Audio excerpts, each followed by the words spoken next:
నమ్మకానికి వాస్తవానికి మధ్య చాలా దూరం ఉంటుంది వ్యత్యాసం. మనలో టాలెంట్ ఉంది, అవకాశం ఎప్పుడైనా వస్తుంది, ఎప్పటికైనా అనేది ఆశ, నమ్మకం. కానీ అవకాశం రాకపోవడం అనేది వాస్తవం. వీటి రెండింటి మధ్య మీరు సంఘర్షణకు గురై నిరాశపడ్డ సందర్భాలు ఉన్నాయి? అసలు క్వశ్చన్ చాలా భయంకరంగా అర్థం కానంత డెప్త్లో ఉంది క్వశ్చన్. బట్ నాకు ఒక ఆన్సర్ మాత్రం అయితే చేస్తానండి. నేను ఒక అవకాశం ఎలా ఫీల్ అవుతానంటే, నేను ఒక పెద్ద డైరెక్టర్ గారితో మాట అన్నాను. ఆయన లేచి నన్ను హగ్ చేసుకున్నారు. ఆ మాట ఏంటంటే, నీ స్థాయికి, ఆయన నన్ను అన్నది, నీ స్థాయికి నువ్వు ఉండాల్సిన పొజిషన్లో లేవు, నువ్వు ఇంకా హైట్స్లో ఉండాలి అని ఏదో ఆయన అన్నారు. అన్న తర్వాత నేను ఏమనుకుంటానంటే, నేను ఇలా ట్రయల్స్ చేస్తూ సడన్గా చనిపోతే, అరే ఒక గొప్ప యాక్టర్ ఉన్నాడు రా అని అమ్మాడు, బతుకుంటే రూల్ చేసేవాడు ఇండస్ట్రీ అనుకోవాలన్న, అంతే. పెద్ద అంతకుమించి నాకేం కిక్ లేదు. వాడు బ్రతికుంటే ఏం చేస్తాడని కూడా వీళ్ళకి అనవసరం, కానీ చనిపోయే గొప్ప యాక్టర్ అంటారు ఇక్కడ, అది కిక్.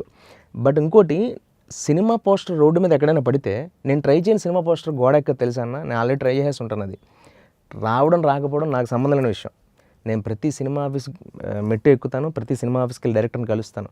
వాడు అవకాశం ఇవ్వకపోని, చిన్నవాడైతే పెద్దవాళ్ళు అయితే గౌరవంగా నమస్కరించి వీళ్ళు కనబడతాను. ఇక్కడ ఏదైనా సరే డిమాండ్ అండ్ సప్లై అండి. ఇక్కడ సినిమా కూడా మీకు డైరెక్టర్తో ఎంత అవసరం నాకుందో, డైరెక్టర్ కూడా ఒక ఆర్టిస్ట్ అవసరం అంతే ఉంది.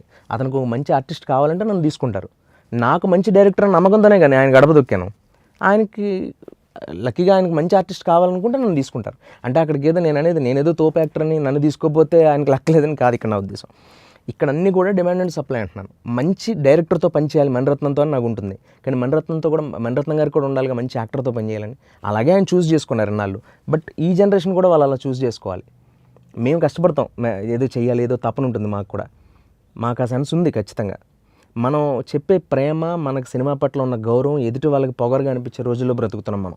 కాన్ఫిడెన్స్ లెవెల్స్ ని పొగరుగా ఫీల్ అయ్యే సందర్భాలు ఉన్నాయి. కాబట్టి ఐ డోంట్ కేర్. ఎందుకంటే నేను ఒకటి అంటాను, బిల్ గేట్స్ నడి రోడ్డు మీద నేను రాసింది, నడి రోడ్డు మీద నడుచుకుంటూ వెళ్తే బిల్ గేట్స్ ఎవరు బిల్ గేట్స్ అని గుర్తించకపోవచ్చు, కానీ వాడికి తెలుసు కదా వాడు బిల్ గేట్స్ అని. లియో ఎంటర్టైన్మెంట్ ఈ ఛానల్ని ప్లీజ్ సబ్స్క్రైబ్ చేయండి, షేర్ చేయండి, లైక్ చేయండి. Please subscribe to Leo entertainment. Please subscribe to Leo Entertainment YouTube channel. Subscribe Leo Entertainment channel. Leo entertainment. Please subscribe this channel. Please subscribe to Leo entertainment. ఇలాంటి interesting videos కోసం తప్పకుండా మా ఛానల్ని subscribe చేయండి.